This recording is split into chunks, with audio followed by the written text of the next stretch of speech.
14 people in the late 1800s and early 1900s before she most likely escaped her crimes by faking her own death. It's believed that she had over 40 victims, including 5 of her children. Born Brynhild Storseth in Norway in 1859, Belle Gunness immigrated to the United States when she was 21 years old. Shortly after, she met her first husband, Mads Sorensen. Together, they opened up a candy shop, which mysteriously burned to the ground, as did their house, but they collected insurance payouts on both properties. Then, 2 of their infant children died under somewhat mysterious circumstances, but their deaths were not investigated, and again, they collected insurance on them. Then, her husband, Mads, died from what was assumed to be heart failure, and again, she collected life insurance, this time totaling what would today be over $173,000. After Maud's death, Belle moved with her 2 children and 1 foster child to a farm in LaPorte, Indiana that she purchased. There, she met her second husband, Peter Gunness, and shortly after they got married, his infant child died when under Belle's care. Then just 8 months later, Peter died after a freak accident when a meat cleaver fell on his head. This time, his family was suspicious of Belle, and they called for an inquiry into his death. But nothing ever came of the coroner's inquiry, and again, she collected life insurance. After her second husband's death, Belle placed a personal ad in newspapers in Chicago trying to find suitors, and tons of people replied. In the ad, she said she only wanted people to reply if they were willing to basically combine finances and if they were willing to come meet her in person. According to Ray Lampier, her farmhand, men were constantly coming to the farm, and she was introducing them as her cousins, likely to protect her children. Many of these men, after coming to meet Belle at the farm,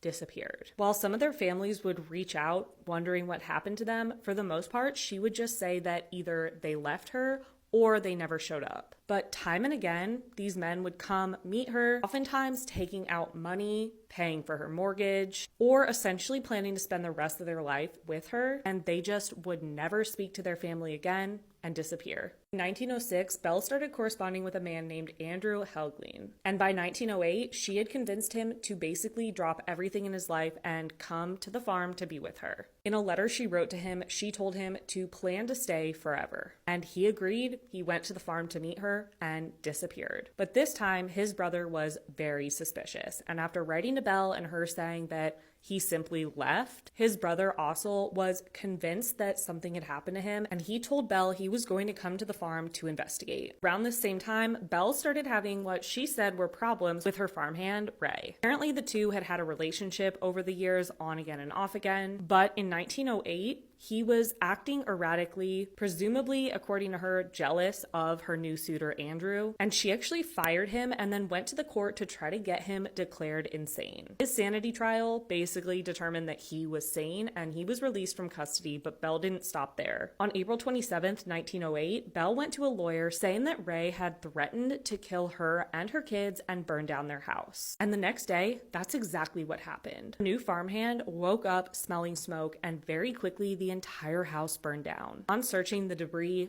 4 bodies were found. The bodies belonged to her 3 children, Philip, Myrtle, and Lucy, and the final body was believed to be Belle, but the body had been decapitated, so it couldn't be confirmed right away. While it was initially believed that this body was Belle, and the media started reporting that she was a hero trying to save her children and they all perished in the fire, it started to become clear that possibly that 4th victim was not Belle Gunness. The victim appeared to be about 5 inches shorter and 20 to 50 pounds lighter than Belle had been. Investigators even compared the victim to Belle's measurement at her tailor's, and they didn't match. Belle's dentist came forward and said that if they could find any teeth, he could confirm whether or not it was her. So they hired a professional miner to come and sift through the debris, and that miner found a bridge with 2 teeth, some crowns, and a porcelain tooth. And with that, the dentist identified the victim as Belle, saying that he had done that work. So officially, Belle died in the fire on April 28th,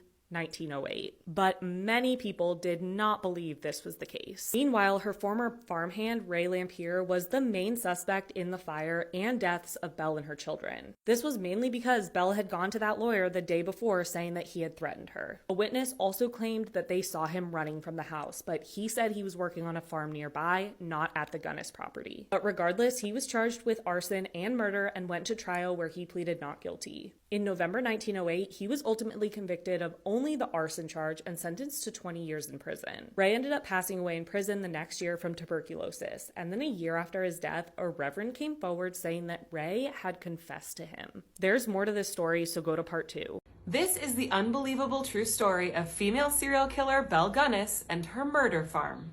Belle was a widow who owned a pig farm in LaPorte, Indiana in the late 1800s. Her farmhand, Ray, developed feelings for her, but she didn't have time for Ray. She put out newspaper ads looking for a suitor, and bachelors came from all over to date her. Ray didn't like that. One day, Belle told authorities that her employee had made threats against her life. And then, wouldn't you know it, her farm burned down, with her and her children inside. At least they thought the remains were Belle, but they couldn't be sure because her body was missing its head. But some of Belle's teeth were found, so it seemed reasonable. Authorities arrested Ray, and he later told the gruesome truth. Belle murdered every one of the suitors that came to her farm and took their money. Ray helped move the bodies. She knew someone would get suspicious, so she lured a look-alike to her farm and killed her to fake her own death. She even pulled out her own teeth to sell the story. She told Ray that she would come back to him once the heat died down, but she never did. It's believed that Belle had at least 14 victims, some say up to 40. Belle was never seen again. Belle Gunness, known as the Black Widow, was one of America's most notorious female serial killers.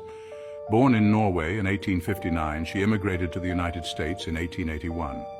Settling in LaPorte, Indiana, Belle lured wealthy men to her farm. They were never seen again.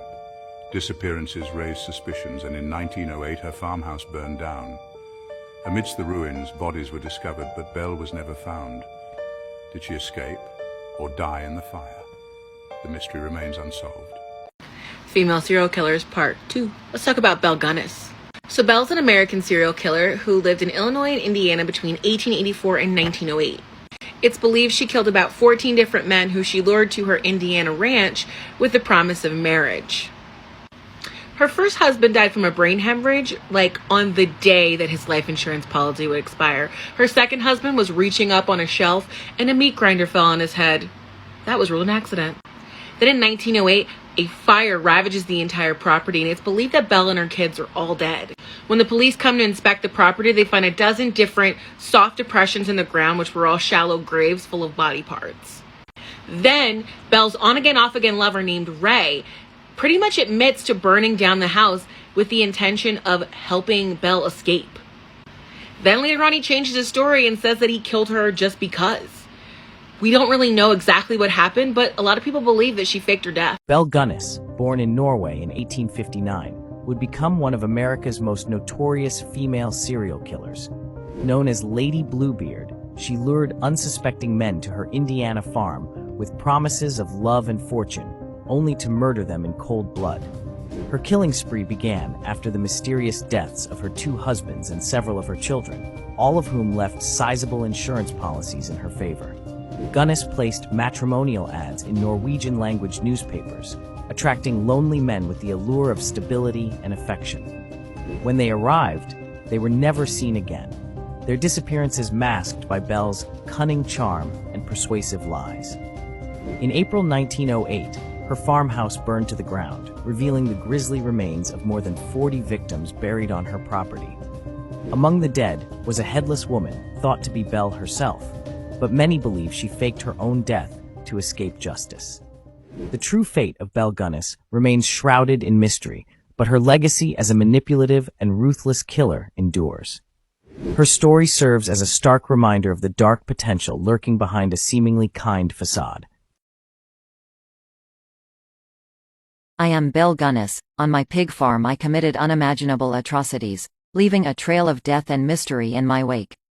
Born in Norway, in 1859, I ventured to Chicago in 1881 where my sinister journey began. My first victim was my husband, Mads Anton Sorensen, whose life was marred by tragedy.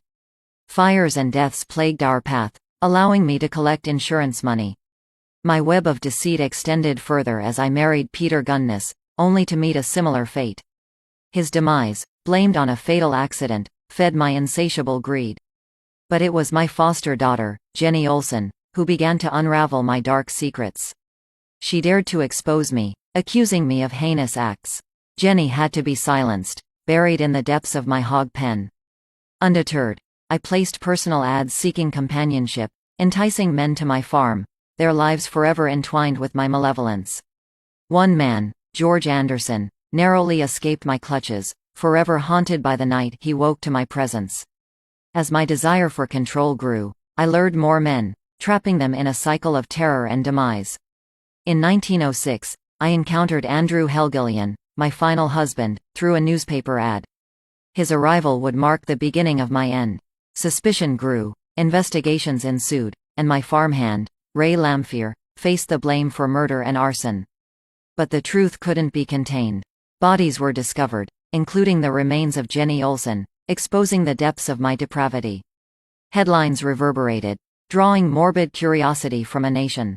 La Porte became a macabre spectacle, attracting visitors with its horrific tales.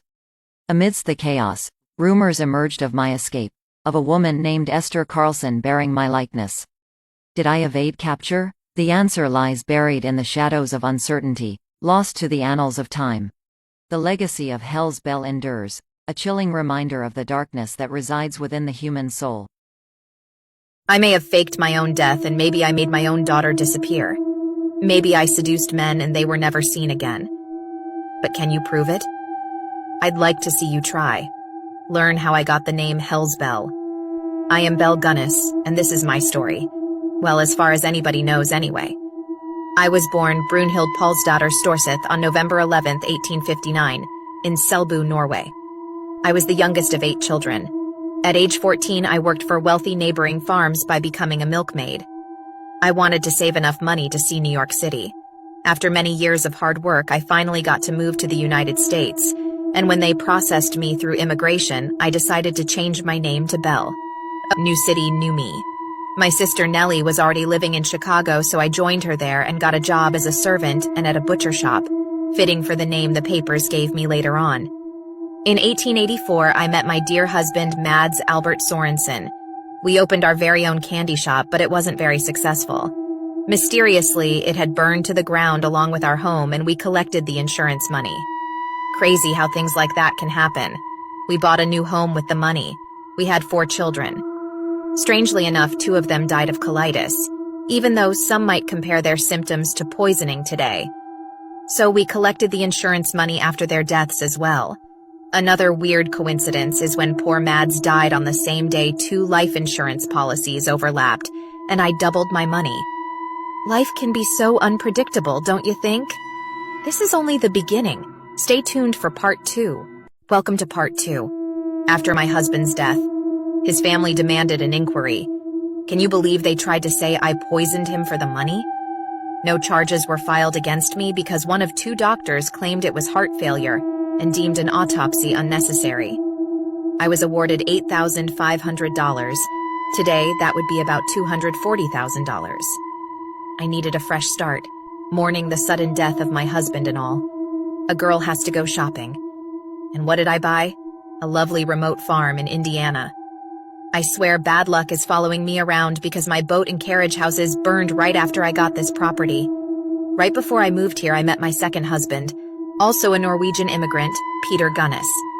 Just a week after our wedding in April, his infant daughter from another woman died suddenly while she was alone with me. Then in December, my poor dear husband suffered a tragic accident when a heavy metal sausage grinding machine just up and fell off a high shelf which hit him in the head. The coroner said that it was a case of murder, but he wasn't there. He doesn't know how iffy household appliances could be. I also learned one of my daughters thought the same thing when she told a classmate that I, a God-fearing woman, hit my husband over the head with a cleaver. Yeah, I was questioned, but they could never think a woman would do such a thing, especially a mother and a pregnant one at that. No charges were filed, and I collected another $3,000 in insurance money. My late husband's brother took the girl to Wisconsin to live there. She was the only one to survive out of all of my children. Stay tuned for part 3.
Welcome to part 5. After a whole slew of suitors came and possibly went, a man by the name of Ole B. Budsberg, an elderly widower, appeared in town. He was last seen on April 6, 1907. He was at the Laporte Savings Bank mortgaging his land, signed over a deed, and received several $1,000s in cash. His sons had no idea their father had gone off to visit me, but eventually they wondered where their father was. They wrote me a letter assuming he had come to me because we had been writing each other for quite some time. So I wrote back promptly saying that I had never seen him and wished them well. In 1907, I was a popular girl. In December of that year, I was exchanging letters with a man by the name of Andrew Helgelian, another sucker. A letter I wrote to him was found on his farm sometime later. I wrote with my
Welcome back to my story.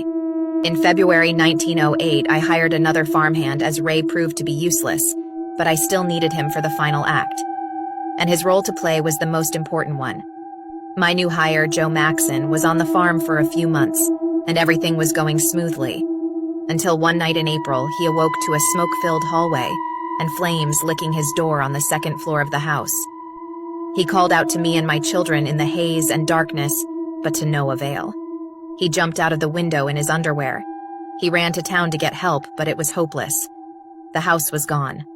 Inside there were 4 bodies found, a headless woman and 3 children. The sheriff assumed it was Ray because of my campaign against him. He took in the grisly scene and concluded that it was arson. The head was never found. Ray was arrested and claimed he was nowhere near the farm when it all happened. A neighborhood child said he saw Ray running down the street just before the fire, so he was charged with murder. Poor Ray. If only he would have behaved.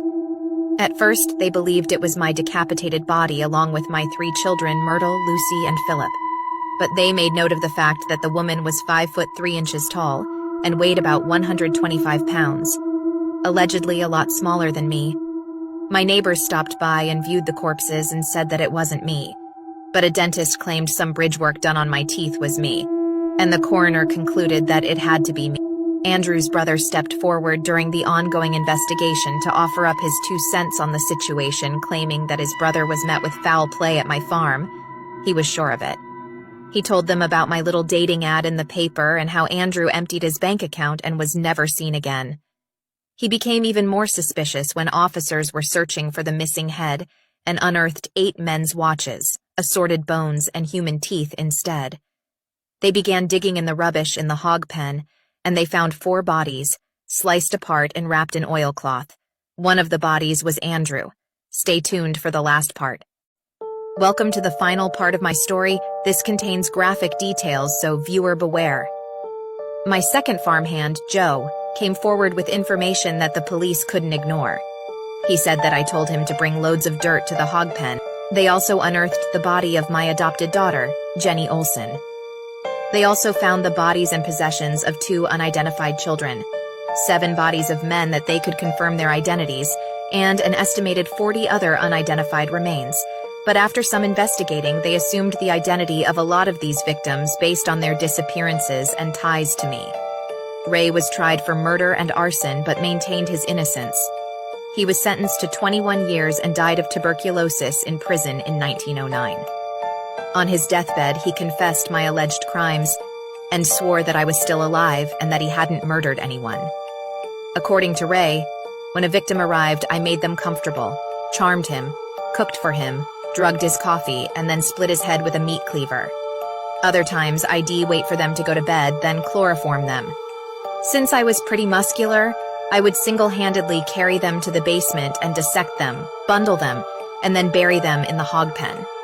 Ray also cleared up the mystery headless female corpse, saying it was a housekeeper she'd lured from Chicago with a job offer. He said I had put weights on her head and thrown it in the swamp. He also claimed that I killed my children as all part of my master plan to frame him and get away. He said that I told him where to meet afterwards, but I never showed up. He had also claimed that I became a very rich woman. A fortune of $250,000 apparently. About $6.7 million today. When they checked my bank accounts, they noticed they had all been emptied before the fire. They called me evil and said I created a great hoax to evade the law. In the decades to come, there had been sightings of me, but none confirmed. So what do you think? Was it me? Or was I a victim of a lovesick work hand? Thank you for listening to my story.